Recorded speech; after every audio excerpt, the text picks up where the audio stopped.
मुने अब मंगलादि 5 ग्रहों के संस्कार का वर्णन करता हूँ। उसमें प्रथम शीघ्रफल का, द्वितीय मंदबल का, तृतीय भी मंदबल का और चतुर्थ शीघ्रफल का संस्कार किया जाता है।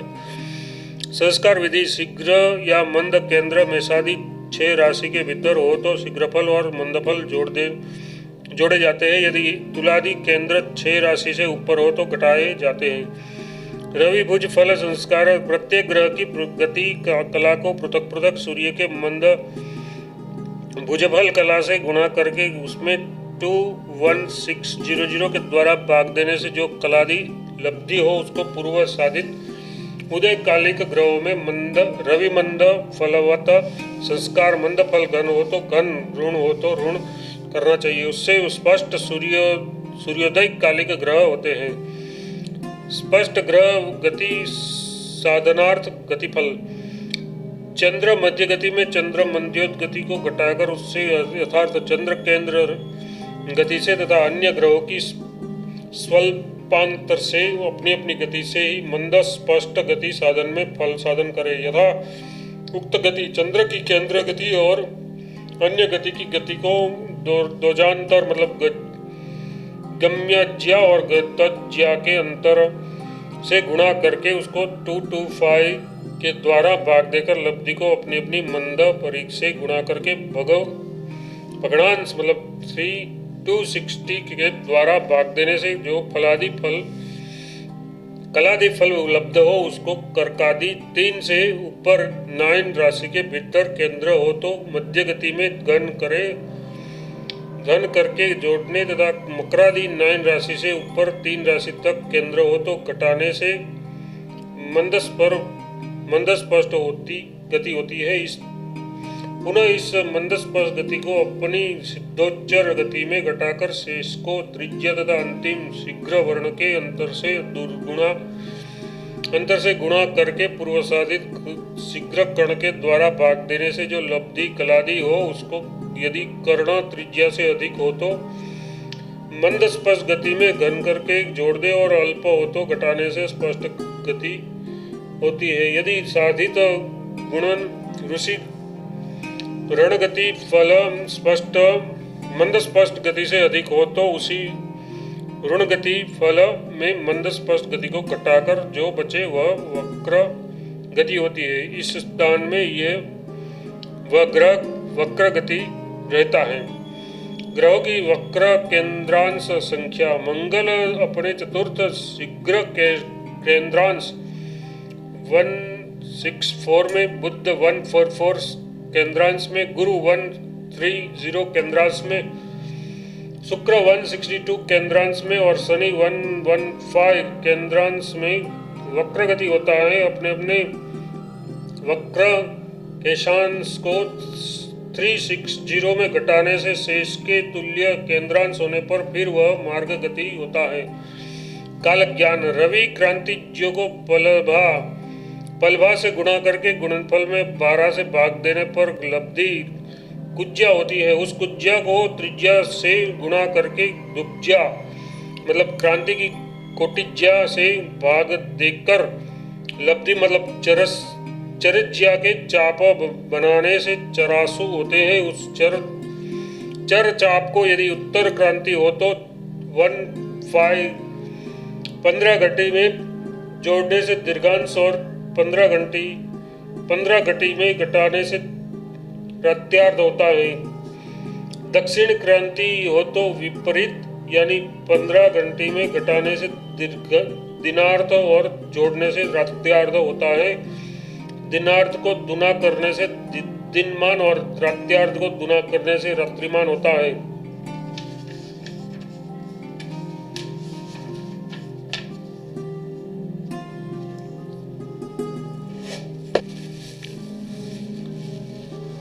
पंचांग साधन: 800 कला एक नक्षत्र का और 720 कला एक तिथि का भोगमान होता है। अतः ग्रह किसी नक्षत्र में है ये जानना हो तो राशि ग्रह को कलात्मक बनाकर उसमें भोग मतलब 800 के द्वारा भाग देने से जो लब्धि हो उसके अनुसार अश्विनी आदि गत नक्षत्र समझने चाहिए। शेष कलादि से ग्रह की गति के द्वारा उसकी गत और गम्य घटी को समझना चाहिए। उदयकालीन स्पष्ट रवि और चंद्रमा का योग करके उसकी कला में भोग 800 के द्वारा भाग देकर लब्धि गत विष्कुंभ आदि योग होते हैं। शेष वर्तमान योग की कला गत कला है, उसको 800 में घटा देने से गम्य कला होती है। उस गत और गम्य कला को 60 से गुणा करके उससे रवि और चंद्रमा की गति कला के योग से भाग देने पर गति और गम्य घटी होती है। स्पष्ट चंद्र में स्पष्ट सूर्य को घटाकर शेष सूर्य राशि आदि की कला बनाकर उसमें तिथि भोग मतलब 720 से भाग देकर लब्धि गत तिथि संख्या होती है। शेष वर्तमान तिथि की गत कला है, उसको 720 में घटाने से गम्य कला होती है। गत और गम्य कला को पृथक 60 से गुणा कर चंद्र और रवि के स्पष्ट गत्यंतर से भाग देकर लब्धि क्रम से भूक्त मतलब गत और गम्य घटी होती है। पंचांग में वर्तमान तिथि के आगे गम्य घटी लिखी जाती है। तिथि में करण जानने की तिथि शुक्ल पक्ष की प्रतिपदादि गत तिथि संख्या को दुना करके 7 के द्वारा भाग देने से एक आदि शेष में क्रम से 1 बज 2 बाजव 3 कोलव 4 33 5 गर 6 वणिज 7 विष्टि मतलब भद्रा एक कर्ण वर्तमान तिथि के पूर्वार्ध में होते हैं। ये 7 कर्ण शुक्ल प्रतिपदा के उत्तरार्ध में कृष्ण 14 के पूर्वार्ध तक 28 तिथियों में 8 आवृत्ति कर जाते हैं, इसलिए ये 7 चर करण कहते हैं। कृष्ण पक्ष 14 के उत्तरार्ध में शुक्ल प्रतिपदा के पूर्वार्ध तक क्रम से 1 शकुनी 2 नाग 3 चतुर्पद और 4 क्रतुष्ट 4 स्थित करण होते हैं। दिक् साधन मतलब जल से संशोधित मतलब परीक्षित शिलातल या वज्रलेप सीमित से सम बनाए हुए भूतल में वज्रलेप मतलब सीमेंट से सम बनाए हुए इस भूतल में जिस अंगुल मान से शंकु बनाया गया है वो उसी अंगुल मान से अभीष्ट त्रिज्या अंकुल से वृत्त बनाकर उसके मध्य केंद्र में समान 12 विभाग मतलब कल्पित अंगुल से बने हुए शंकु की स्थापना करें। उस शंकु की छाया का अग्रभाग उसके पूर्वार्ध में जहाँ वृत्त परिध में स्पर्श करे वहाँ पश्चिम बिंदु जाने और दिन के उत्तरार्ध में फिर उसी शंकु की छाया का अग्रभाग जहाँ वृत्त परिध को स्पर्श करे वहाँ पूर्व बिंदु समझे। इस प्रकार पूर्व और पश्चिम बिंदु का ज्ञान करे अर्थात उस दोनों बिंदुओं में एक सरल रेखा खींचने से पूर्वापर रेखा होगी। उस पूर्वापर रेखा के दोनों अग्रों को केंद्र मानकर 2 वृत्तार्थ बनाने से मत्स्याकार होगी। उसके मुख एवं पुच्छ में रेखा करने से दक्षिणोत्तर रेखा होगी। ये दक्षिणोत्तर रेखा केंद्र बिंदु में होकर जाती है। ये रेखा जहाँ वृत्त में स्पर्श करे वहाँ दक्षिण तथा उत्तर दिशा में बिंदु समझे। फिर इस दक्षिणोत्तर रेखा पर पूर्व युक्ति से मत्स्योत्पादन द्वारा पूर्वोत्तर रेखा बनावे तो वह रेखा केंद्र बिंदु में होकर ठीक पूर्व और पश्चिम बिंदु का वृत्त में स्पर्श करेगी। इस प्रकार 4 दिशाओं को जानकर पुनः 2 रेखाओं के मध्य बिंदु से मत्स्योत्पादन द्वारा विदिशाओं मतलब कोणों का ज्ञान करना चाहिए। इस प्रकार वृत्त में दिशाओं का ज्ञान होने पर वृत्त के बाहर 4 दिशाओं के बिंदुओं से स्पर्श रेखा द्वारा चतुर्भुज बनावे। वृत्त के मध्य केंद्र से भुजांगतुल भुज की दिशा में उत्तर या दक्षिण बिंदु पर छाया रेखा होती है। उस छाया रेखा को पूर्वापर रेखा के समांतर बनावे। पूर्वापर वृत्त उन्मद मंडल और नाड़ी वृत्त के धरातल में होती है, इसलिए क्षितिज धरातलगत वृत्त के केंद्र से पूर्वापर रेखा खींचकर फिर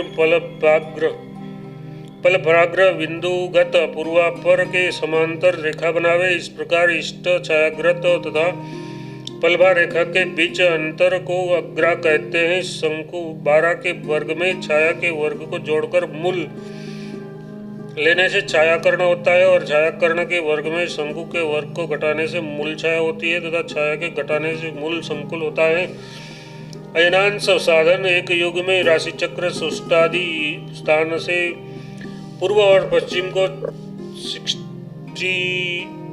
600 बार चलित होता है, जो उसके भगण कहते हैं। इसलिए अहगण को 600 से गुणा करके युग के कुंदिन से भाग देकर राशादि फल से भुज बनावे। उस भुज को 3 से गुणा करके 10 के द्वारा भाग दे तो लब्धि अयनांश होती है। इस अयनांश को अहरगण द्वारा साधित ग्रह में जोड़कर क्रांति छाया और संख चरखंड आदि बनाने चाहिए। लंबांश और अंशांश साधन शंकु 12 और पलभार को पृथक पृथक त्रिज्या से गुणा करके उसमें पलक करने से भाग देने पर लब्धि क्रमश लब्ज्या और अक्षज्या होती है। दोनों के चाप बनाने से लंबांश और अंशांश होते हैं। इसकी दिशा सर्वदा दक्षिण समझनी चाहिए। सूर्य ज्ञान से मध्यांश छाया साधन अपने दशांश और अपने अक्षांश और सूर्य के काल्यांश दोनों ही एक दिशा की ओर हो तो योग करने से, और यदि भिन्न दिशा के हो तो दोनों को अंतर करने से शेष सूर्य का नतांश होता है। उस नतांश की भुज्या और कुटिज्या बनावे। भुज्या और कुटिज्या को पृथक पृथक शंकुमान 12 से गुणा करके उसमें कुटिज्या से भाग देने पर लब्धि क्रमशः मध्याह्न काल में छाया काल में मान का सूचक होती है। मध्याह्न छाया से सूर्य साधन अपने अक्षांश और मध्यांश कालीन सूर्य के नशांश दोनों एक दिशा के हो तो अंतर करने से, और यदि भिन्न दिशा के हो तो योग करने से जो फल हो वह सूर्य की क्रांति होती है। क्रांतिज्या को त्रिज्या से गुणा करके उसमें परम क्रांतिज्या से भाग देने पर लब्धि सूर्य की भुज्या होती है। उसके चाप बनाकर मेषादि 3 राशि में सूर्य हो तो वही स्पष्ट सूर्य होता है। कर्कादि 3 राशियों में हो तो उस चाप को 3 राशि में घटाने से तुल्यादि 3 राशियों में जो हो, तुल्यादि 3 राशि में हो तो 6 राशि में जोड़ने से, और मकरादि 3 राशि में हो तो 12 राशि में घटाने से जो योग या अंतर हो वह मध्याह्न में स्पर्श सूर्य होता है। उस स्पष्ट सूर्य से विपरीत क्रिया द्वारा मंद फल साधन कर बार बार संस्कार करने से मध्यम सूर्य का ज्ञान होता है। ग्रहों के अहोरात्रमान है। जिस राशि में तत्काल ग्रह हो उस राशि के उदयमान से उस ग्रह की गति को गुणा करके उसमें 18 से भाग देकर लब्ध असुको अहोरात्रासु में जोड़ने पर उस ग्रह का अहोरात्रमान होता है। उस असु से पल और घड़ी बना लेनी चाहिए।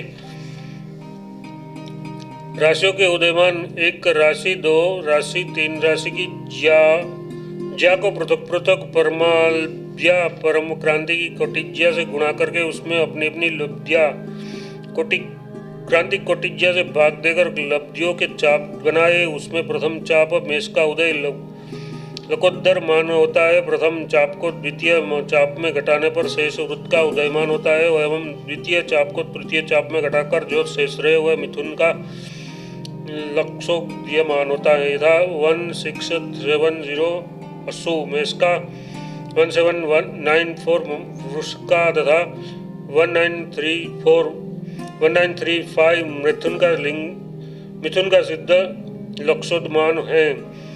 इन तीनों में क्रम से अपने द्वेषीय तीनों चरखंडों को घटावे तो क्रमशः तीनों अपने देश के मेष आदि 3 राशियों के उदयमान होते हैं। पुनः उन्हीं तीनों लंगों को मान को उत्क्रम से लेकर इन तीनों में अपने देश के तीनों चरखंडों को उत्क्रम से जोड़ने पर कर्क आदि 3 राशियों के स्वदेशोदमान होते हैं। एवं मेषादि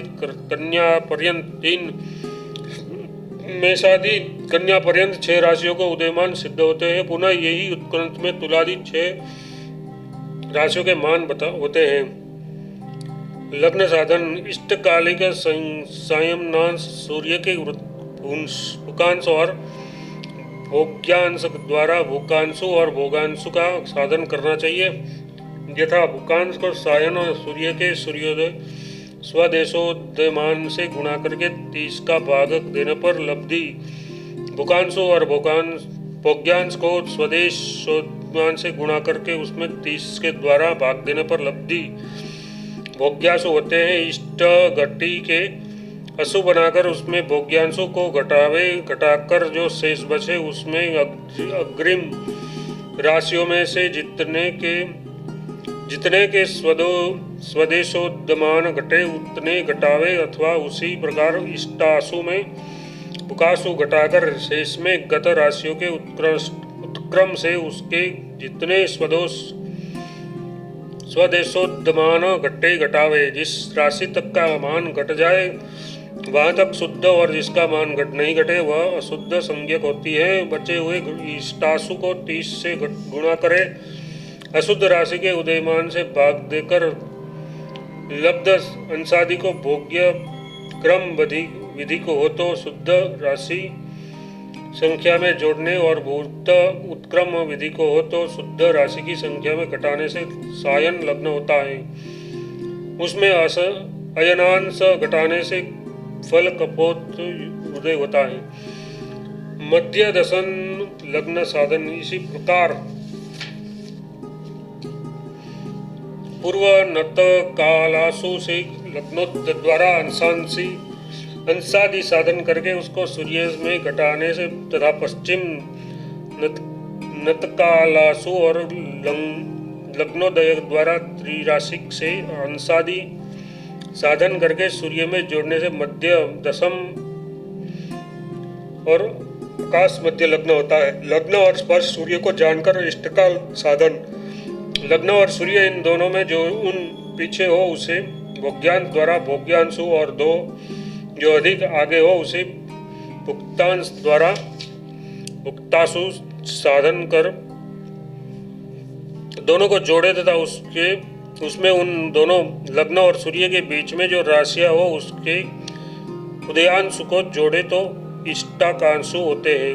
ग्रह साधन पर्वांत काल में स्पष्ट सूर्य चंद्र और राहु का साधन करे। सूर्य में राहु को घटाकर जो शेष बसे उसके भुजांश यदि 14 से अल्प हो तो चंद्र ग्रहण की संभावना समझे।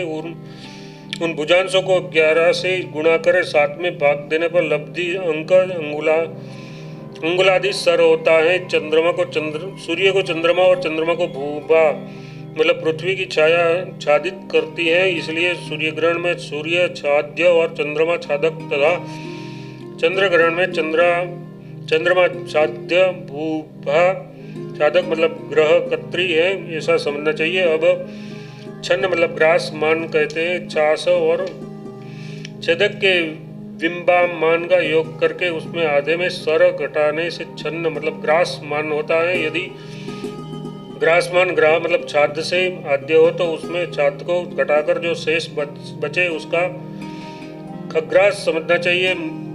छाद्य छादक के बिंब योगार्थ में सर जोड़कर 10 से गुणा करें, फिर ग्रासमान से गुणा करके गुणनफल का जो मूल हो उसमें अपना षष्टांग घटाकर शेष में चंद्र बिंब से भाग देने पर लब्धि प्राप्त घटी आदि को स्त्रिप्य समझे। इस स्त्रिप्यंत को 2 स्थानों में रखे।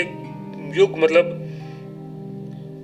युग यदि 6 या 12 राशि से उन हो तो द्विगुणित युक्त भुजांश तुल्य फल को प्रथम स्थानगत स्थितियों में घटावे और द्वितीय स्थान वाले में जोड़े। यदि व्यांगु 6 या 12 से अधिक हो तो विपरीत कर्म से प्रथम स्थान में जोड़े और द्वितीय स्थान में घटाने से स्पर्श और मोक्ष कालिक स्पष्ट द्विग्ध होते हैं। ग्रह का विशोपन फल अंगुलादि ग्रास मान को 20 से गुणा करके गुणनफल में अंगुलात्मक छाद मान से भाग दे, जो लब्धि आवे वह विशोपक फल होता है। सूर्य ग्रहण में विशेष लंबन घट साधन पर्वांत काल में ग्रहण का मध्य होता है। सूर्य ग्रहण में बुध कालिक ग्रह लग्न बनाकर उसमें 3 राशि घटाने से वित्रिव या त्रिभुवन लग्न कहता है। उसको पृथक रखकर उसकी क्रांति और अशांश के संस्कार मतलब एक दिशा में योग भिन्न दिशा में अंतर करने से नतांश होता है। उसका 22वां भाग करके वर्ग करना चाहिए। यदि 2 से कम हो तो उसमें, यदि 2 से अधिक हो जाए तो 2 घटाकर शेष में आधे को उसी वर्ग में जोड़कर पुनः 12 में जोड़ने से हार होता है। त्रिभुवन लग्न और सूर्य के अंतरांश के दशमांश को 14 में घटाकर शेष को उसी दशमांश से गुणा करें। उसमें पूर्व साधित हार से भाग देने पर लब्धि तुल्य घटादि लंबन होता है।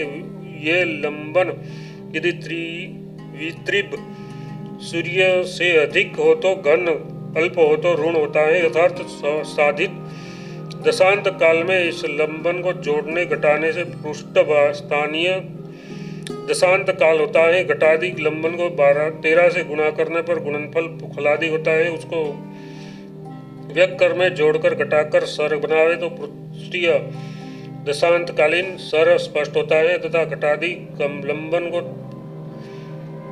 6 से गुणा करके गुणनफल को अंशादि मानकर वित्रिव में जोड़ या घटाकर निशान साधन करें। निशान के दशमांश को 18 में घटाकर शेष को उसी दशांश में गुणा करें। गुणनफल को 6 अंश 18 कला में घटाकर जो शेष बचे उससे गुणनफल में भी भाग देने पर लब्धि गुणांक में निशांश की दशा की नीति होती है। इस नीति और पूर्व साधित सर दोनों के संस्कार भिन्न दिशा हो तो अंतर एक दिशा हो तो योग ये स्पष्ट सर होता है। सूर्य ग्रहण में उसी सर से और स्थित्यर्थ बनावे। स्थित्यर्थ को 6 से गुणा करके अंशादि गुणनफल हो तो वित्रिव में घटावे और दूसरे स्थान में जोड़े। इन दोनों पर से पूर्व विधि से पृथक लंबन साधन करके क्रमशः पूर्व विधि से साधित स्पर्श और मोक्ष काल में संस्कार करने से स्पष्ट पुष्ट स्थानीय स्पर्श और मोक्ष काल होते हैं।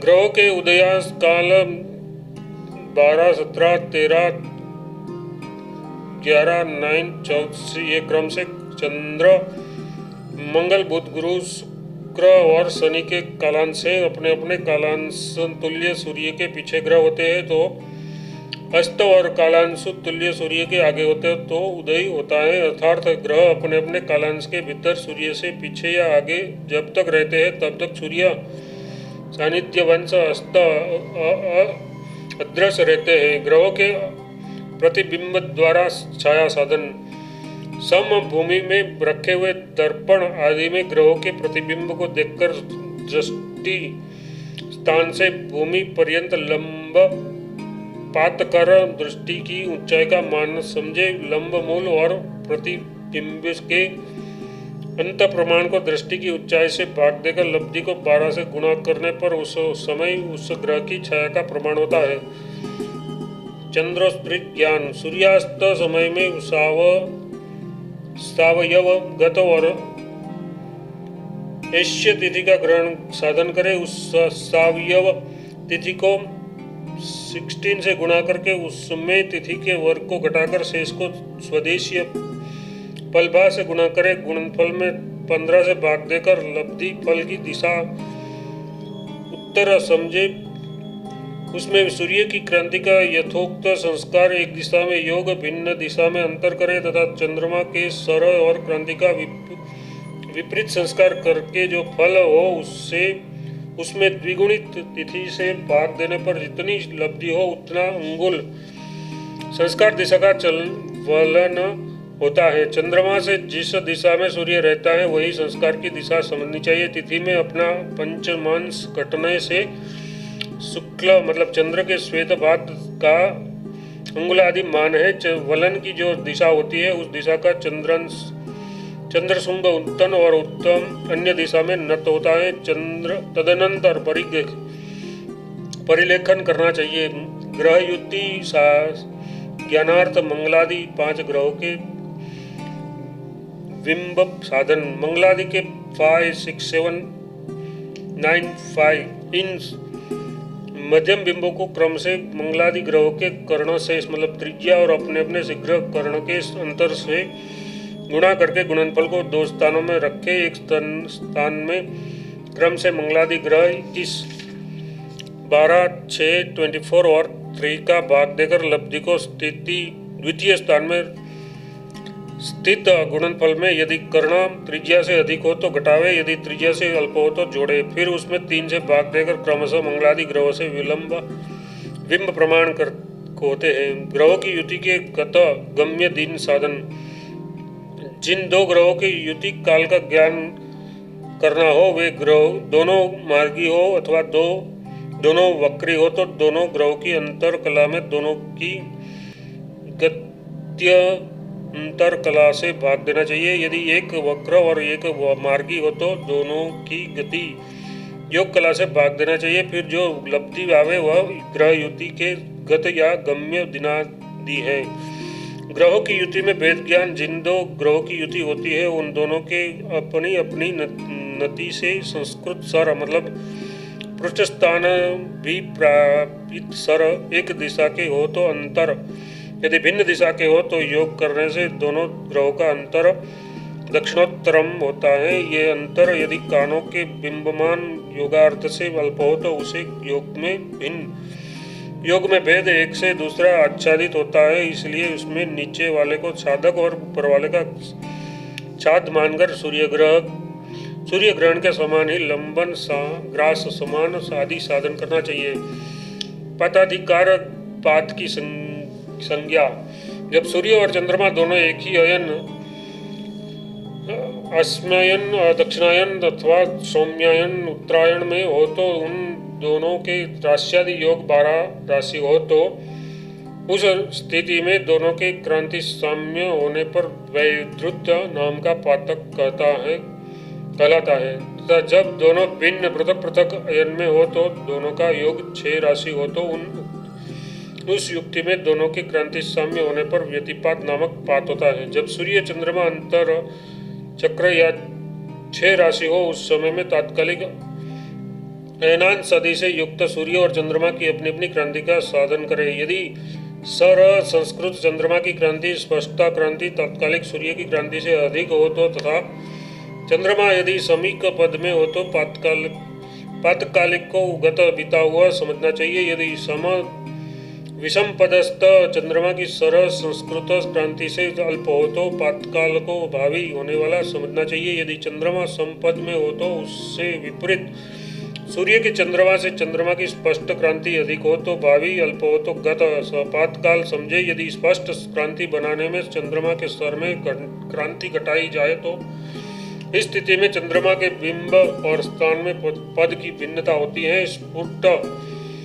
स्फुट क्रांति साम्य ज्ञान कर प्रकार। सूर्य और चंद्रमा दोनों की क्रांतिज्या को त्रिज्या से गुणा करके उसमें परम क्रांतिज्या से भाग देकर जो लब्धियां हो उन दोनों के चाप बनाए। उन दोनों चापों का जो अंतर हो उसको संपूर्ण या अर्ध कुछ न्यून करके गम्य पात हो तो चंद्रमा में जोड़े, गत पात हो तो घटावे। पुनः उपयुक्त चाप के अंतर या उसके खंड को सूर्य की गति से गुणा करके गुणनफल में चंद्र गति से भाग देकर जो लब्धि कलादि हो उसको चंद्रमा के समान ही सूर्य में संस्कार करे। गम्य पात हो तो जोड़े, गत पात हो तो घटावे।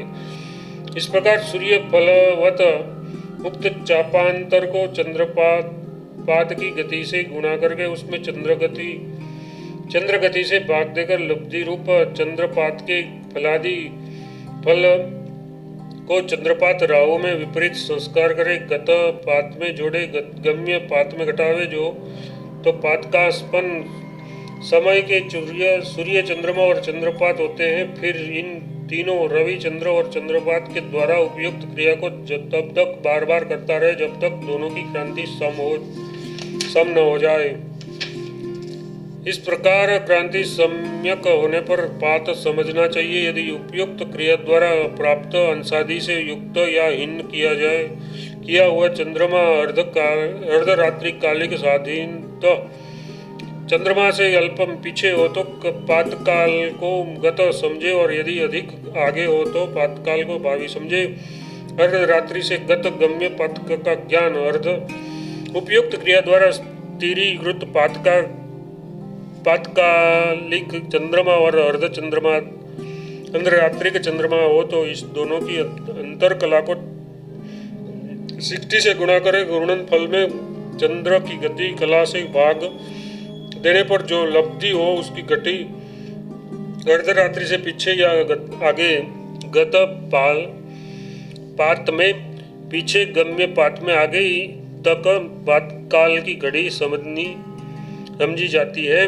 पात के स्थिति काल आरंभ तथा अंतकाल का साधन। सूर्य तथा चंद्रमा के विषम योग विलंब योगार्थ को 60 से गुणा करके गुणनफल में सूर्य चंद्र की गतंत्र कला से भाग देखकर जो लब्धि हो वह पात की स्थित्यर्थ घड़ी होती है। इसको पात के स्पष्ट मध्यकाल में घटाने से पात का आरंभ काल होता है और जोड़ने से अंतकाल होता है। और पात के आरंभ काल से अंतकाल का जो मध्य का काल है वह प्रज्वलित अग्नि के समान अत्यंत दारुण भयानक होता है, जो सब कार्य में निषिद्ध है। ब्राह्मण, इस प्रकार मैंने गणित स्कंद में संक्षिप्त से कुछ उपयोगी विषयों का प्रतिपादन किया है। अब अगले अध्याय में राशियों के संज्ञादि कथन पूर्वक जातक का वर्णन करूंगा। यति श्री बृहन्नारदीय पुराणे पूर्वभागे बृहद व्याख्याने द्वितीय पादे ज्योतिष गणित वर्णन नामक चतुर्थ पंचास्त्रोध्याय 54 समाप्त।